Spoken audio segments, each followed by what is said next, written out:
Hello friends, welcome to learn services. This is Ram Soni. आज हम discuss कर रहे हैं अटॉर्नी जनरल ऑफ इंडिया के बारे में। भारत के जो महान न्यायविद हैं उनके बारे में बात करेंगे। ये हमारे पीएससी के लिए या यूपीएससी के लिए बेहद इंपॉर्टेंट टॉपिक है।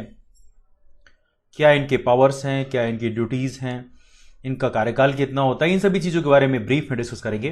Let's discuss about this one. हमारे संविधान की बात करें तो पहली बात तो यह है कि अटॉर्नी जनरल ऑफ इंडिया एक कॉन्स्टिट्यूशनल बॉडी के रूप में काम करती है। हमारे देश में जो अटॉर्नी जनरल ऑफ इंडिया है ये एक कॉन्स्टिट्यूशनल बॉडी के रूप में काम करते हैं। पहली बात तो ये है। दूसरा, हमारे देश में वो निकाय जिनके लिए कोई ना कोई आर्टिकल हमारे संविधान में मेंशन्ड है वो अपने आप में एक संवैधानिक निकाय के रूप में काम करते हैं, जैसा कि आप जानते हैं। दूसरी पॉइंट ये है कि यहां पर एक आर्टिकल है। ये आर्टिकल जो है आर्टिकल 76। इस आर्टिकल 76 में बेसिकली ये बात की गई है भारत के महान्यायवादी के बारे में, अटॉर्नी जनरल ऑफ इंडिया के बारे में। दूसरी, ये हमारे देश के हाईएस्ट लॉ ऑफिसर माने जाते हैं।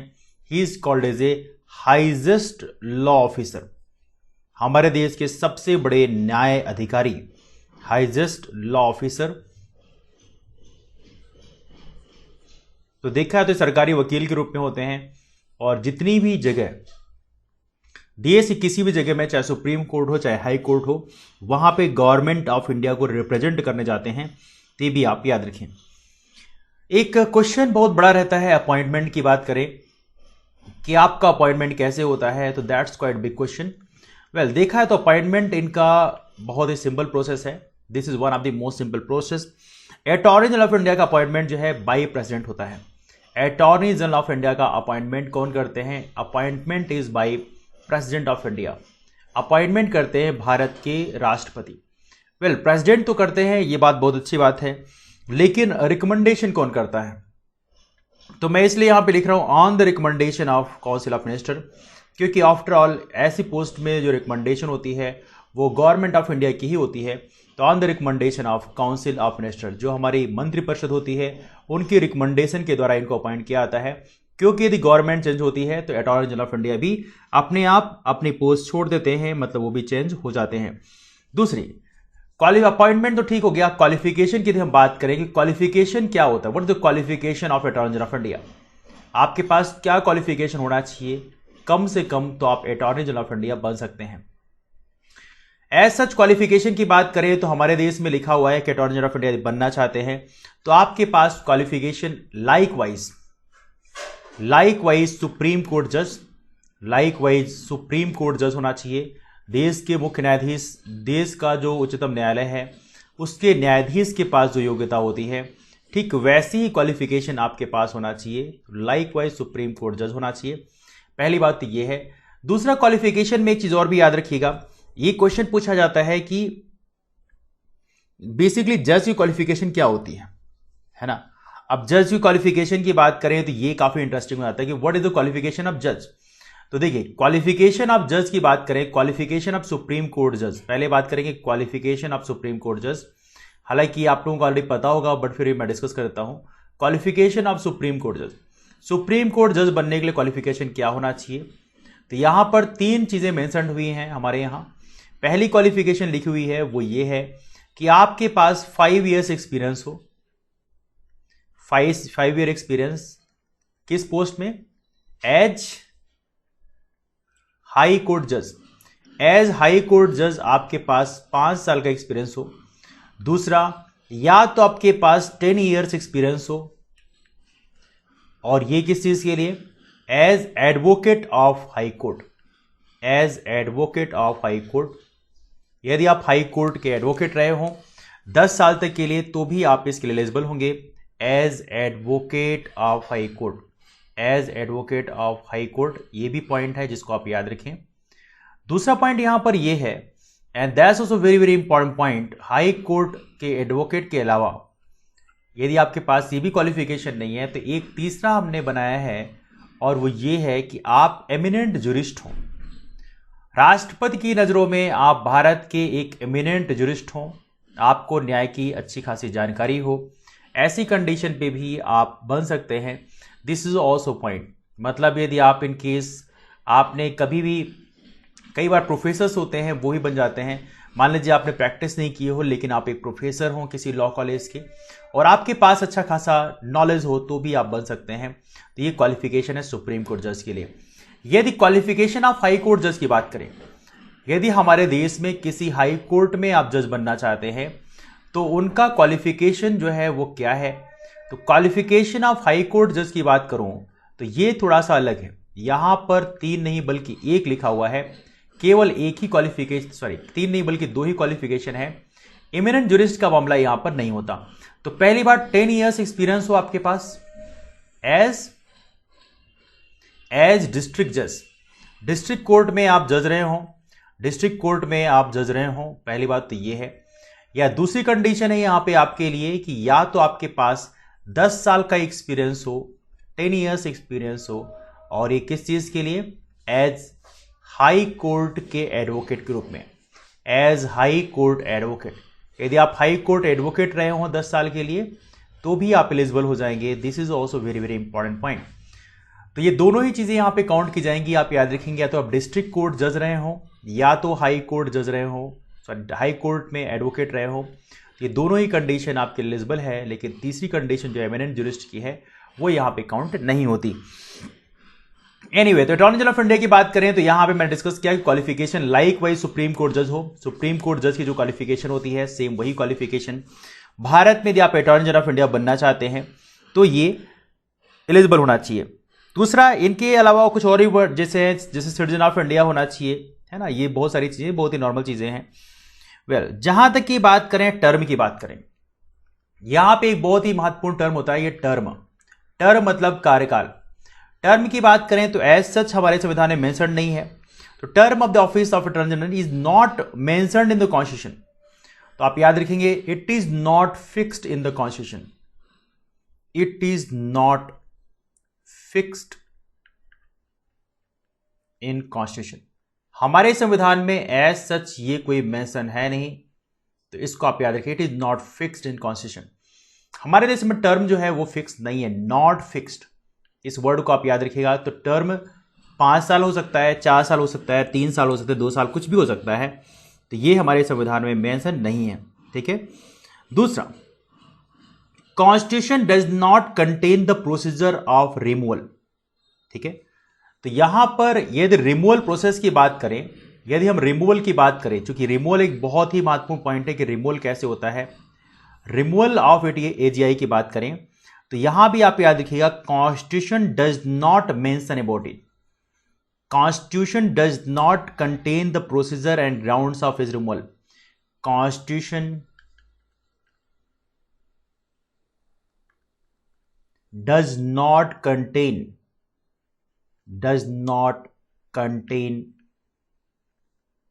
The ground of removal. यहां पर रिमूवल का एज सच कोई ग्राउंड लिखा नहीं है, तो ये भी आप याद रखेंगे। तो यहां पे रिमूवल प्रोसेस एक्चुअली हमारे संविधान में लिखा नहीं है, मतलब इनको डायरेक्टली हटा सकते हैं, ठीक है। तो देखा जाए तो he hold office during the pleasure of president, तो ये बहुत ही महत्वपूर्ण पॉइंट है। ही होल्ड ऑफिस, रिमूवल कैसे होता है, कैसे भी हटा सकते हैं। तो hold office simply pleasure of president पे डिपेंड करता है। यदि प्रेसिडेंट चाहें तो उनको हटा सकते हैं और चाहें तो ना हटाएं। तो ये प्रेसिडेंट के प्रसाद पर्यंत बने रहते हैं अपनी पोस्ट में, तो ये आप याद रखें, ठीक है। मतलब प्रेसिडेंट को किसी भी टाइम हटा सकते हैं, ठीक है। हालांकि ये अपनी रेजिग्नेशन भी क्विट कर सकते हैं और प्रेसिडेंट को ही अपनी रेजिग्नेशन देते हैं, तो ये आप याद रखें। हालांकि कन्वेंशन ऐसा है कि जब भी गवर्नमेंट चेंज होती है तब यूजुअली ये अपने आप हटा देते हैं, ठीक है, अपने आप रिजाइन दे देते हैं। वेल, यहां पे एक सैलरी का मामला बहुत इंपॉर्टेंट है, जो सैलरी का मामला काफी डिस्कस किया जाता है। सैलरी का मामला, कि आखिर salary attorney general of India की कितनी होती है। वेल, सैलरी एज सच हमारे यहां फिक्स नहीं है, तो it is not fixed in the constitution, not fixed, salary is not fixed in the constitution. जैसे हमारे देश में देखा जाए तो जितनी भी लोगों की सैलरी है, अधिकांश जो ऐसी पोस्ट में होते हैं उनकी सैलरी फिक्स होती है, चाहे वो कोई भी हो, चाहे किसी एक्ट के थ्रू आप लेके आए, चाहे आप संविधान में अमेंडमेंट करें, लेकिन आपको सैलरी फिक्स करनी होती है। सुप्रीम कोर्ट जज है, हाई कोर्ट जज है, सबकी सैलरी फिक्स होती है, CAGI की सैलरी फिक्स होती है, लेकिन आप याद रखिएगा इनकी सैलरी संविधान में फिक्स नहीं है ना। और salary decided by president of India, salary as such decided by president of India, decided by president of India. तो कई बार इनकी सैलरी काफी ज्यादा होती है, क्योंकि गवर्नमेंट ऑफ इंडिया कोशिश करती है कि एक ऐसे लॉयर को हायर करे जिनके पास काफी ज्यादा एक्सपीरियंस हो, if they would have such a huge experience, तो वो है। तो देखा जाए तो यहां पे जो टर्म की बात हमने करी है, टर्म तो फिक्स नहीं है। Evenly retirement age is not fixed. आपको मैं यहां पे लिखता हूं, retirement age is also not fixed. यहां पे रिटायरमेंट एज जो है, retirement age is also not fixed. Retirement it is also not fixed in the constitution. तो ये रिटायरमेंट एज एज सच हमारे संविधान में है नहीं। अब यहां पे पॉइंट ये बनता है कि आखिर ऐसे कैसे, कौन सा पॉइंट है इसको प्रूव करने के लिए। तो आइए देखते हैं। हमारे देश से प्रेजेंट टाइम में जो अटॉर्नी जनरल ऑफ इंडिया है वो है मिस्टर के वेणुगोपाल। हमारे देश से प्रेजेंटली जो अटॉर्नी जनरल ऑफ इंडिया है वो है के वेणुगोपाल। के वेणुगोपाल जी की बात करें तो के वेणुगोपाल साहब की जो एज है वो काफी ज्यादा है। ऑलराइट, इनकी बात करें तो ये हमारे देश के 15th attorney general of India हैं। तो मैं यहां पर कहीं लिख देता हूं, he is acting as a 15th AGI of India. Bharat के 15वें अटॉर्नी जनरल ऑफ इंडिया है। हालांकि ये नंबर आपको याद रखने की जरूरत ऐसा नहीं है, लेकिन आपको ये पता होना चाहिए कि हमारे देश के पहले अटॉर्नी जनरल ऑफ इंडिया कौन थे। तो उनको भी याद रखिएगा, first attorney general of India. मैं एज की बात करूं, just 1 second. First attorney general of India की बात करें तो ये थे MC सेतलवाड़। MC सेतलवाड़, तो ये जवाहरलाल नेहरू जी के टाइम अपॉइंट किए गए थे। मतलब ये हमारे देश के पहले अटॉर्नी जनरल ऑफ इंडिया थे। इनको 28 जनवरी 1950 में अपॉइंट किया गया था। ही वॉज अपॉइंटेड एट 28 जनवरी 1950। लेकिन प्रेजेंट की बात करें, ये हैं के वेणुगोपाल साहब। ये 15वें अटॉर्नी जनरल ऑफ इंडिया हैं और इनको अपॉइंट किया गया 1 जुलाई 2017 को।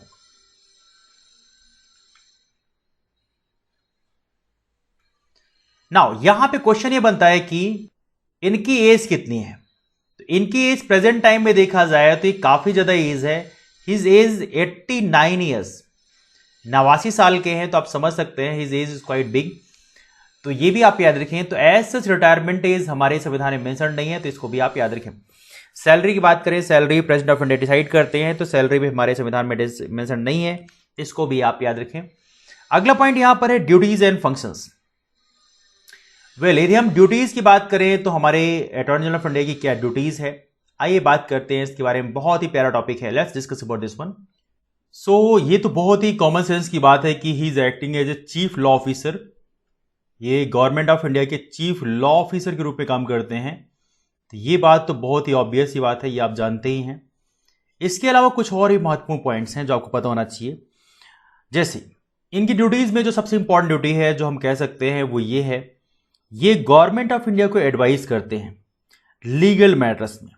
जो भी प्रेसिडेंट इनको रिफर करते हैं तो इसको आप याद रखें, एडवाइस। क्या करते हैं? Give advice. Advice to the government of India, to the government of India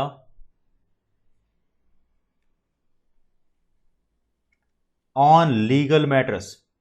जो भी लीगल मैटर्स होते हैं वहां आप ये एडवाइस करते हैं, ये आप याद रखें। This is the very very important point, पहली बात।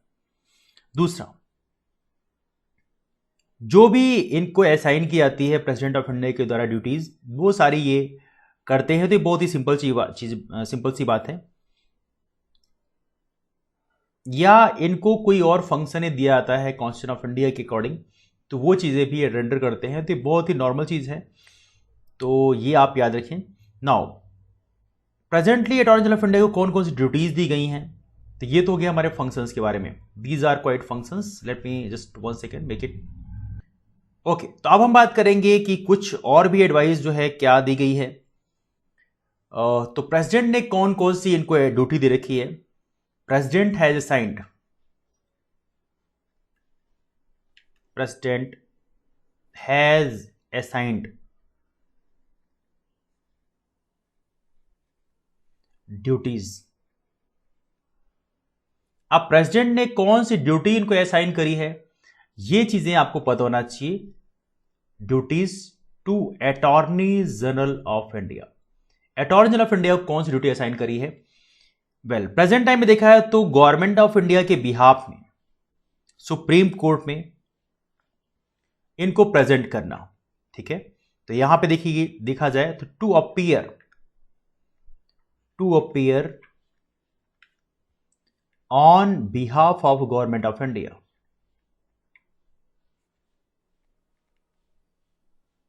On behalf of government of India.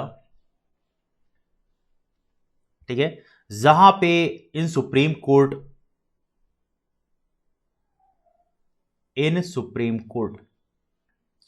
Court में तो कोई इशू है जहां पे government of India is the party, वहां पे गवर्नमेंट ऑफ इंडिया को रिप्रेजेंट करना।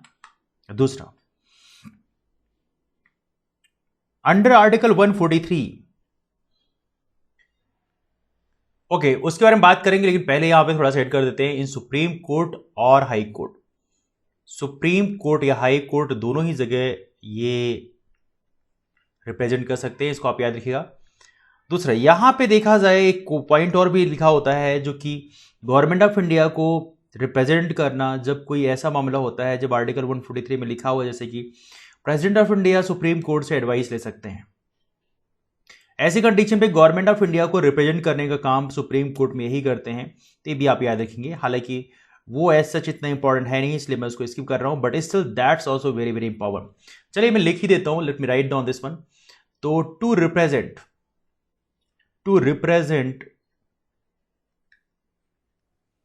गवर्नमेंट ऑफ इंडिया, ठीक है, in any reference made by the president of India Supreme Court to represent government of India, तो ऐसा कोई रेफरेंस जो है जहां पे सुप्रीम कोर्ट से एडवाइस लेने की बात की गई है अंडर आर्टिकल 143, तो टू रिप्रेजेंट वहां पे गवर्नमेंट ऑफ इंडिया को रिप्रेजेंट करते हैं, तो इसको आप याद रखेंगे। This also very very important point. So मैं लिख देता हूं यहां पे to represent government of India where President seeks the advice of Supreme Court under Article 143। तो मान लीजिए कहीं एडवाइस लेनी है तो वहां पर गवर्नमेंट ऑफ इंडिया को रिप्रेजेंट करना, मतलब यूजुअली गवर्नमेंट ऑफ इंडिया को एडवाइस देते हैं, तो ये जो एडवाइस होती है ये बेसिकली वहां पर जो लेने जाते हैं एडवाइस, वो अटॉर्नी जनरल ऑफ इंडिया ही लेने जाते हैं, क्योंकि आफ्टर ऑल जो लीगल इश्यूज होते हैं वहां पे attorney general of India is better aware about this one, तो कहीं ना कहीं वो इसको रिप्रेजेंट करते हैं। अगला पॉइंट यहां पर ये है एक राइट्स। क्या राइट्स हैं इनके पास में, आइए इनके बारे में चर्चा करते हैं, और लिमिटेशंस क्या है उसके बारे में चर्चा करेंगे। ठीक है, पहली बात यह है कि सबसे बड़ा जो राइट है वो ये है कि, and that's a quite big one, attorney general of India has right of audience. तो यदि एजीआई की बात करें तो हैज राइट ऑफ ऑडियंस। क्या है इनके पास? Right of audience. Right of audience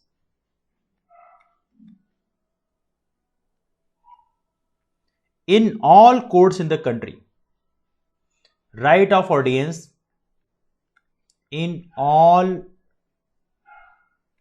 court of the country. देश की जितनी भी कोर्ट है वहां पर ये जाकर बैठ सकते हैं, सुन सकते हैं कि जो कार्रवाई चल रही है उसमें क्या चल रही है, वो जेन्युइन है या नहीं है। द मोस्ट इंपॉर्टेंट थिंग, ये सबसे इंपॉर्टेंट है, जिससे कि ये किसी भी लीगलिटी जो क्लेम है जो किसी जज का है उसको भी क्वेश्चन कर सकते हैं। तो ये सारी जो अथॉरिटी होती है वो इनके पास होती है, इसको आप याद रखेंगे। दूसरा पॉइंट यहां पर ये है, he has right to speak, और ये सबसे बड़ा पॉइंट है, attorney general of India has right to speak, right to speak, इनको बोलने का अधिकार होता है, राइट टू स्पीक,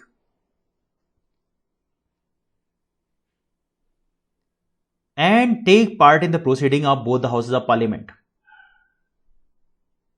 ठीक है, अब ये राइट टू स्पीक कहां कहां पे है? हर जगह राइट टू स्पीक इन। तो राइट टू स्पीक के अलावा मैं कहूंगा इसमें कि एंड पार्टिसिपेट बेटर वर्ड होगा। Let me write down this word. Attorney general of India has right to speak and participate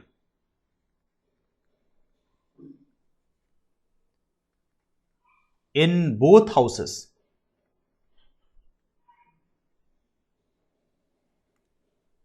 proceedings।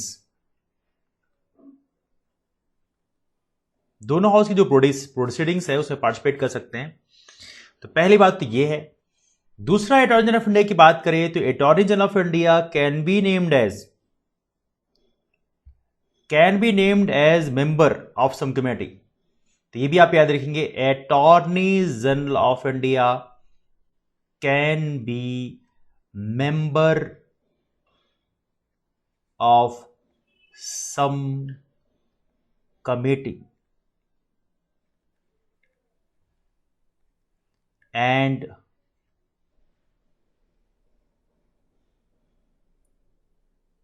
Can participate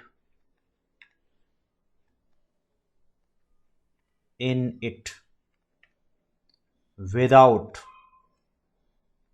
vote। Participate कर सकते हैं, he can be a member, इन्हें मेंबर बनाया सकता है। Participate कर सकते हैं डिस्कशन में, हाँ वोट नहीं कर सकते, विदाउट वोट करना अलाउड नहीं है, बट बाकी सारा काम इनको अलाउड है। ये भी आप याद रखेंगे, this is also very very important point. ठीक है, तो देखा जाए तो यहां पर he enjoys all the privilege and immunities as member of parliament. Here in parliament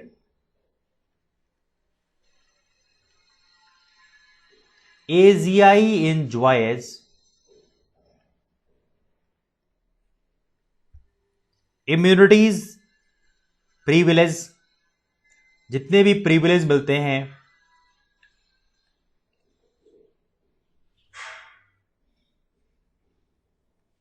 and immunities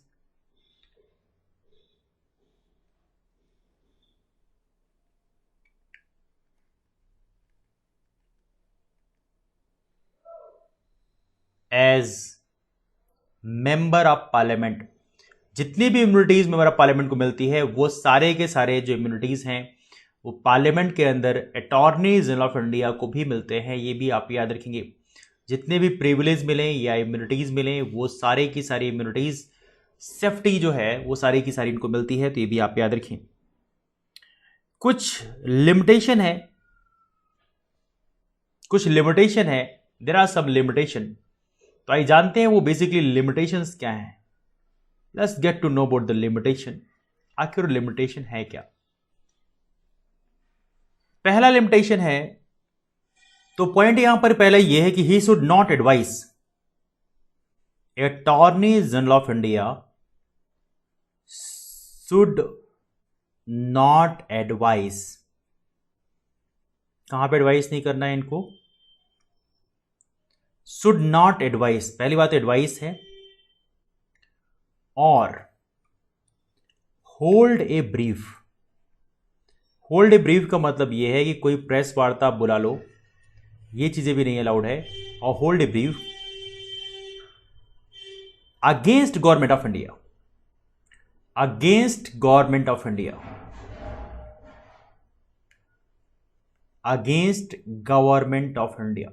यहां पे आप कोई भी एडवाइस या ब्रीफ होल्ड नहीं कर सकते गवर्नमेंट ऑफ इंडिया के अगेंस्ट में। This is the quite point, ये सबसे बड़ा पॉइंट है। दूसरा लिमिटेशन, ये पहला लिमिटेशन है, दूसरा लिमिटेशन यहां पे लिखा हुआ है जो काफी महत्वपूर्ण है। Attorney general of India, attorney general of India should not defend. He should not defend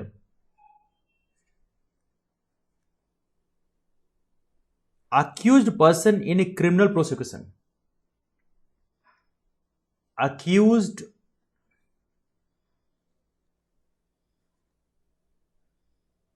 person in criminal matters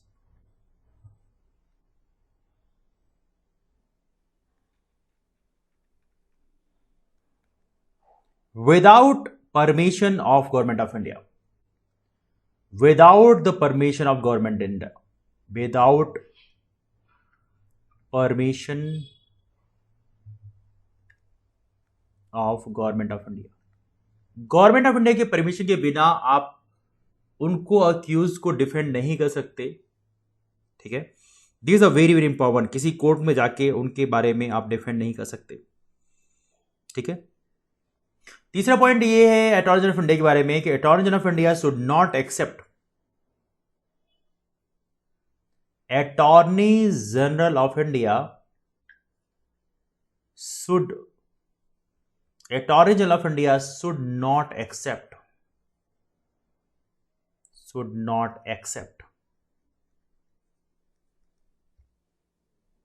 appointment as a director,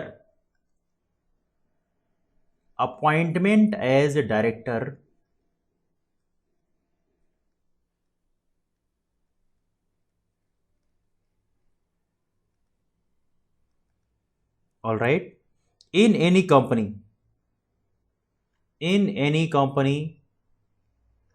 या कॉर्पोरेशन जो भी है, without permission from government of India, without permission of government of India. तो यहां भी आप ऐसा कुछ नहीं कर सकते ऐसा, तो ये भी आप याद रखेंगे। This is also very very important point. एक चीज और भी है, और जो सबसे इंपॉर्टेंट है, जो अभी हाल ही में इंसर्ट की गई, और इसको इंसर्ट किया गया 2005 में, इसको इंसर्ट किया गया अभी 2005 में। तो 2005 से ये लागू है, 2005 से लागू है, पहले ये लागू नहीं हुआ करती थी, लेकिन 2005 से लागू किया गया। और ये क्या लागू किया गया? लागू ये किया गया, attorney general of India should not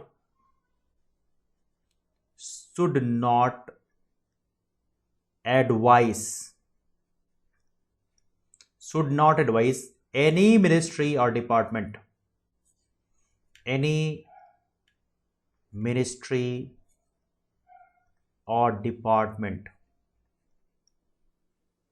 of Government of India or any statutory organization or any PSU, Department of India or any statutory body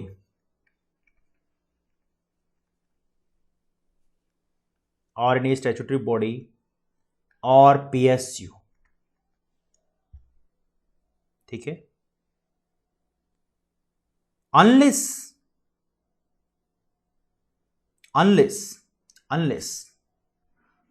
जब तक कि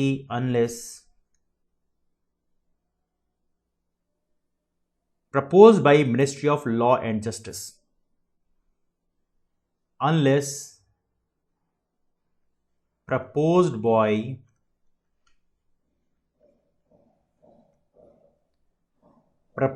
this ministry is very important one, इस मिनिस्ट्री का नाम याद रखेंगे, this is very very important, proposed by Ministry of Law and Justice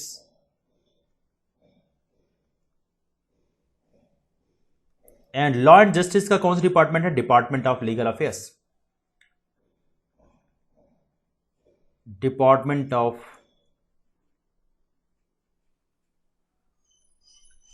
जब तक ये प्रपोज नहीं करेगा तब तक आप, ऐसा नहीं है कि किसी भी मिनिस्ट्री का जो भी डिपार्टमेंट है वहां पे जाके आप अपनी सजेशन देने चले जाएं, तो ये किसी मिनिस्ट्री हो या department of government of India हो या कोई स्टैट्यूटरी बॉडी हो या पीएससी हो, इनको आप प्रपोजल, इनको आप एडवाइस नहीं दे सकते। एडवाइस इज नॉट अलाउड, चूंकि आफ्टर ऑल ये गवर्नमेंट ऑफ इंडिया के एम्प्लॉय होते हैं, तो गवर्नमेंट ऑफ इंडिया के अंडर में ही काम करेंगे। तो गवर्नमेंट ऑफ इंडिया की जो ministry of law and justice है, डिपार्टमेंट ऑफ लीगल अफेयर्स की, उनकी प्रपोजल के बाद ही आप कर सकते हैं।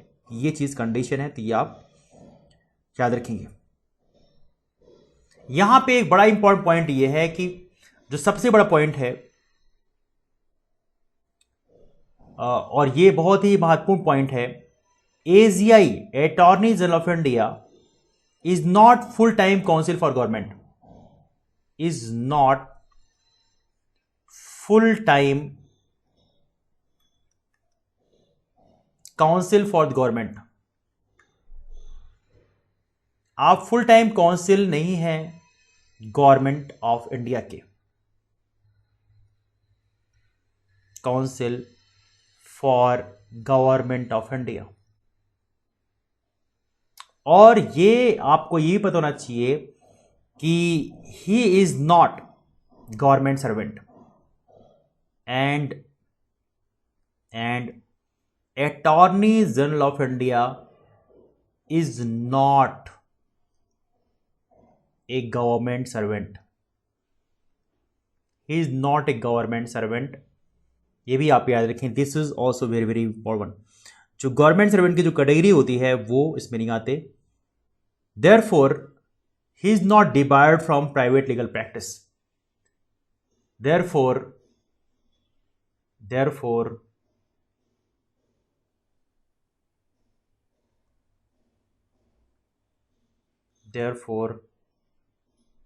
Attorney General of India is not debarred from legal practice। Legal practice से आपको डिबार नहीं किया आता, ये भी आप याद रखें। मतलब private legal practice, from private legal practice, आप प्राइवेट लीगल प्रैक्टिस कर सकते हैं।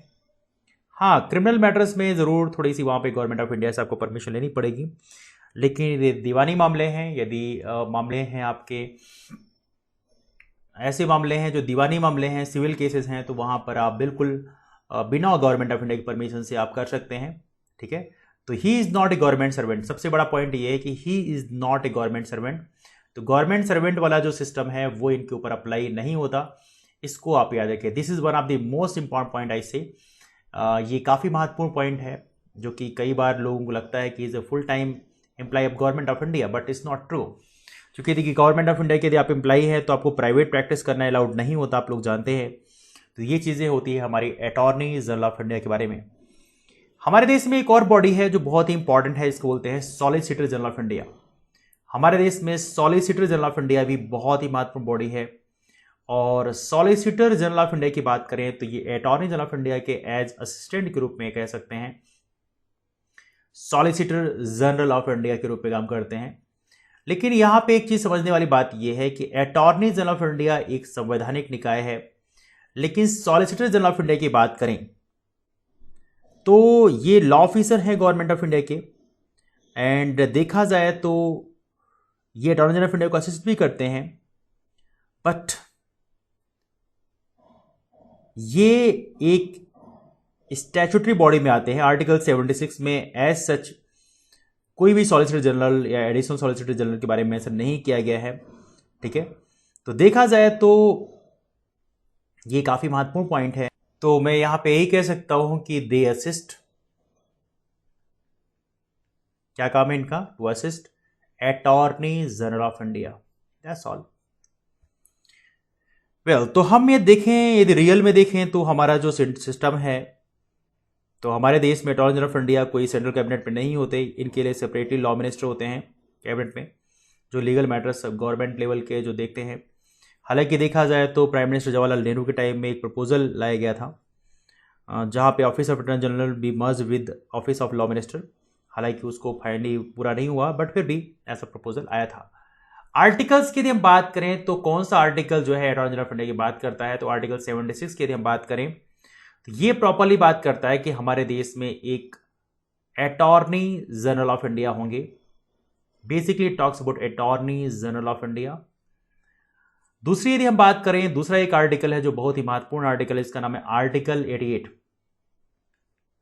आर्टिकल 88 की यदि हम बात करें तो आर्टिकल 88 में प्रॉपरली बोला है right of attorney general of India. यहां पे right of attorney general of India की बात की गई है। अटॉर्नी जनरल ऑफ इंडिया के क्या अधिकार होंगे और ये भी कहां के लिए है, in respect to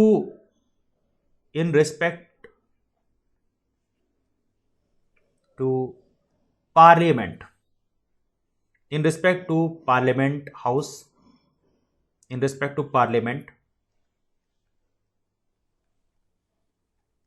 and committee and its committee.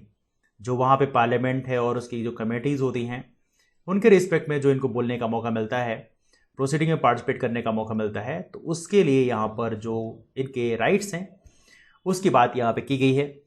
एक और आर्टिकल है जो बहुत ही फेमस है, that is article 105। Article 105 is also quite important article, इसको भी आप याद रखेंगे। This also very very important one. यहां पर जो पावर्स हैं, अधिकार हैं, जो प्रिविलेज दिए जाते हैं एक अटॉर्नी जनरल ऑफ इंडिया को, उसके बारे में जिक्र किया गया है। ठीक है, और साथ में जो इम्यूनिटी दी जाती